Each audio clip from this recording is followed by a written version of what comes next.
Assalomu alaykum. SQL LeetCode 50 ta savolni 4-kuniga xush kelibsiz.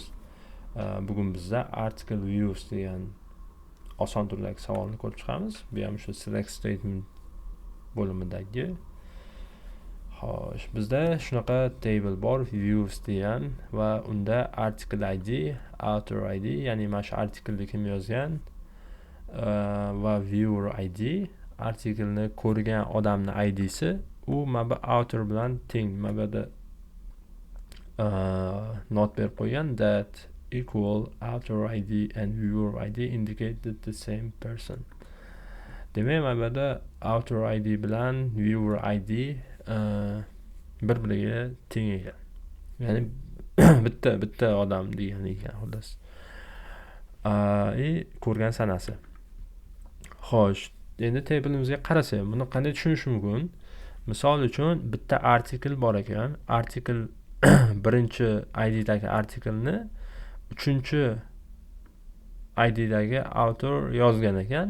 Uni viewer IDsida 5-IDdagi odam ko'ribdi. Demak, mana buni ko'rgan odam, birinchi artikelni ko'rgan odam pastda yo'qolgan.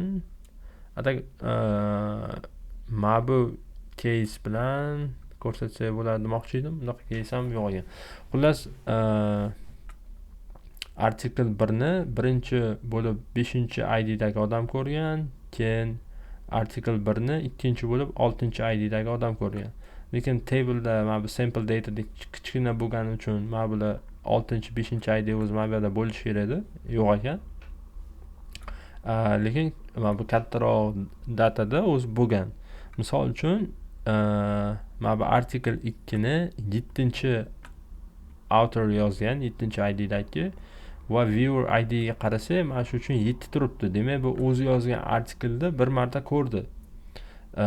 Savolda ham xuddi shu narsani so'ragan, ya'ni o'zi yozgan artikelda write a solution to find all the authors that viewed at least one of their own articles.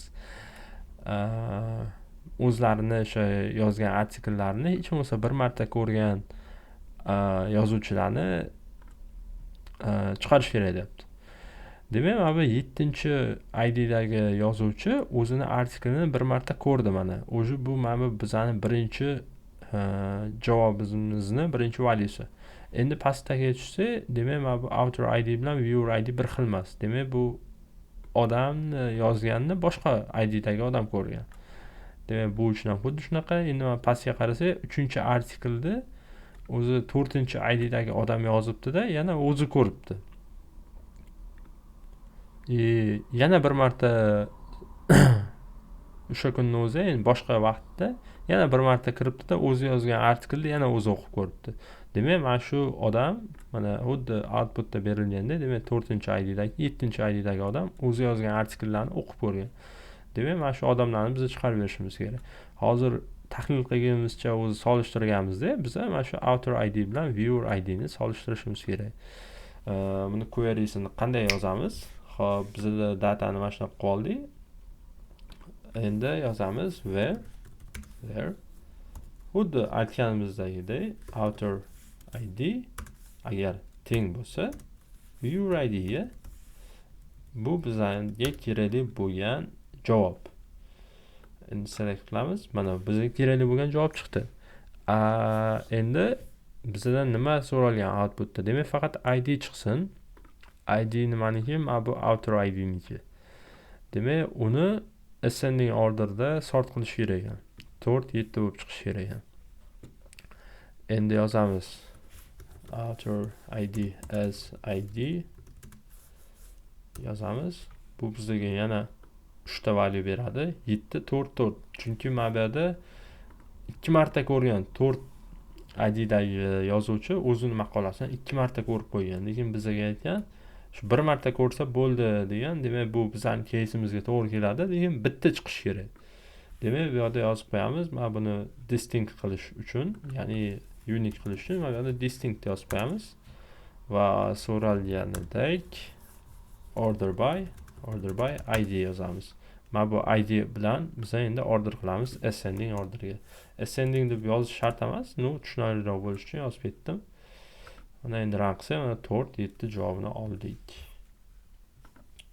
Qo'yamizda, submit qilamiz. Mana ishladi. 80% javoblardan yaxshi chiqdi degan feedback keldi. 4-kunimizni tugatdik. Ertaga invalid tweets haqida savolimizni ko'ramiz. Hammaga rahmat.